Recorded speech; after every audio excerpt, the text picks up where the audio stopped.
Notre situation, pour la première fois, me semble-t-il, depuis la Ve République, on a un président qui est élu, qui est donc réélu, Emmanuel Macron, et qui, parce que c'est notre vie ça, hein, on n'est pas hors sol, qui, me semble-t-il, n'a pas de cap. C'est un grand point d'interrogation, ce qui déjà est quand même inquiétant. Quand même inquiétant. Et non content de ça, ça s'inscrit dans quoi? Ça s'inscrit dans un contexte social, sociétal, économique et financier qui est, on va pas non plus jouer à se faire peur, mais qui est pour le moins troublant. Bon, il n'y a pas besoin d'avoir étudié beaucoup l'économie pour craindre que, en septembre, une fois passées les vacances d'été, sacré pour les Français, ça risque de swinguer un peu. Et puis on a, et peut-être pire encore, le contexte politique qui, lui, est quand même, alors là, à mon avis, dramatique. Dramatique, alors non pas parce que la droite française a fait un score très faible, mais surtout parce qu'il y a 60% de nos compatriotes qui, lorsqu'ils ont voté la présidentielle, ils ont émis un souhait, c'est que rien ne change.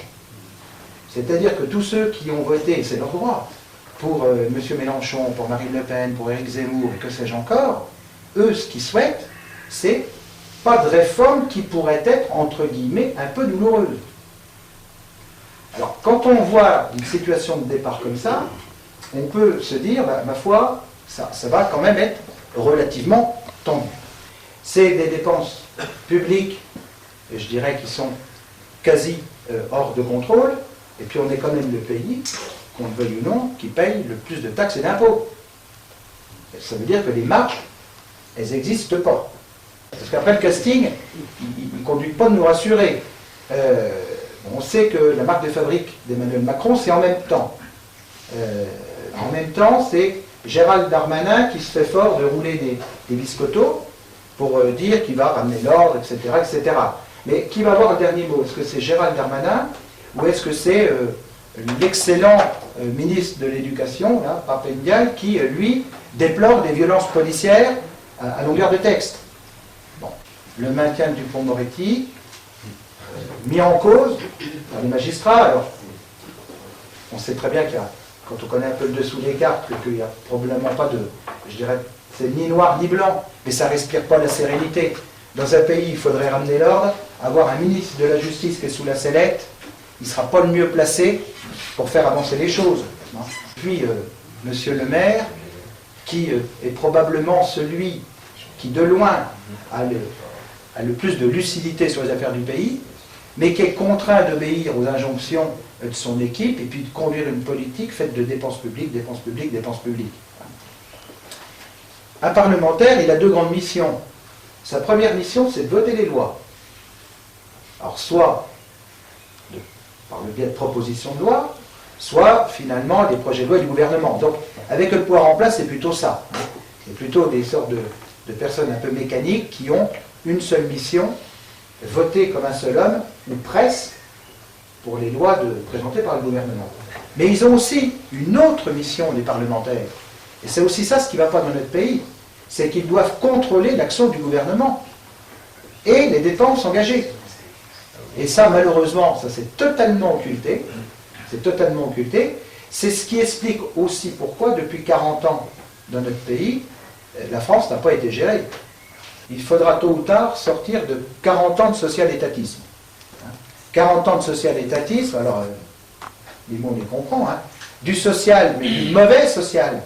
Du mauvais social qui nous conduit aujourd'hui, non pas à aider celui qui a besoin, mais c'est presque encourager celui qui souhaite ne rien faire, que continuer ainsi. C'est là où nous en sommes aujourd'hui. C'est pour ça que, aujourd'hui, beaucoup de gens en ont plein le dos, et tiennent même des propos qui sont excessifs et qui peuvent aussi conduire à des comportements qui ne sont pas bons, mais qui se comprennent. D'abord, libérer, et on en a besoin, notre économie. Parce que la situation, l'un des maux dont souffre la France, c'est que c'est un pays qui est suradministré. Alors, suradministré avec beaucoup de fonctionnaires, mais c'est peut-être pas ça le pire. Le pire, c'est surtout d'avoir 400 000 normes qui brident notre vie au quotidien.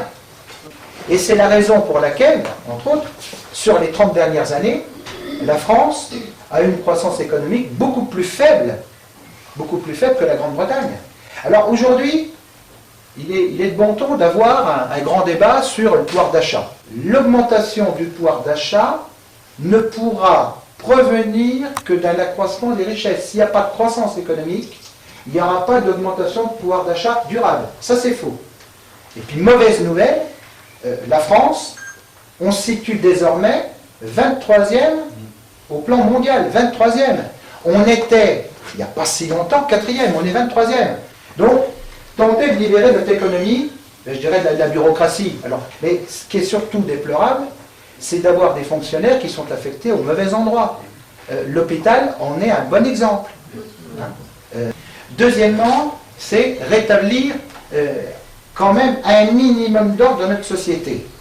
Pour ça, et ce n'est pas non plus une très bonne nouvelle dans un pays qui n'a plus un sou, il faudrait dans l'idéal pouvoir augmenter le budget de la justice presque par 3. La France consacre 3 fois moins que la Grande-Bretagne à sa justice. Le rôle historique de l'État, avant même d'être la défense, c'est la justice. Et puis après, on a le sujet de la santé. Alors le sujet de la santé, ben nous, ça nous frappe de plein fouet, hein, notamment, mais pas que, hein, dans notre monde rural, où progressivement, ben, on perd tous nos médecins. Ceux qui partent en retraite ne sont pas remplacés, ne trouvent pas de remplacement. Ce sujet-là, de la désertification médicale, à mon avis, il n'est pas réglé, il est loin d'être réglé. Certains disent effectivement qu'on pourrait salarier des médecins. Voilà. Bon, mais encore faut-il qu'il y en ait déjà qui ont envie d'être salariés, qui aient des vocations. Voilà, bon, ça c'est le premier point. Encore faut-il qu'il y ait des médecins formés, et puis des gens qui ont envie d'être médecins. Et puis une fois qu'ils sont diplômés, qu'ils aient envie de continuer à exercer. Ah oui. Et puis pas qu'ils aillent faire autre chose. Mais d'un autre côté, forcer des gens à travailler, à faire ce métier-là contre leur gré, je ne suis pas non plus convaincu que ce soit une très très bonne solution. Mais c'est pourtant un débat qu'on entend effectivement tous les jours. Alors, autre aspect, je dirais, des priorités, il y a aux deux bouts de la chaîne. Il y a tout d'abord au niveau de l'éducation, bon, il y a quand même malheureusement un effondrement. Alors avec le ministre actuel, je ne suis pas certain qu'il faut s'attendre à une très très grande progression. Hein. Enfin, tout au moins, moi je ne suis pas là-dessus d'un optimisme débordant. Mais il faudrait revenir, et le plus vite sera le mieux, quand même sur les fondamentaux de ce que doit être l'école. On est là, les enfants sont là, nous avons été là pour apprendre à lire, écrire et compter.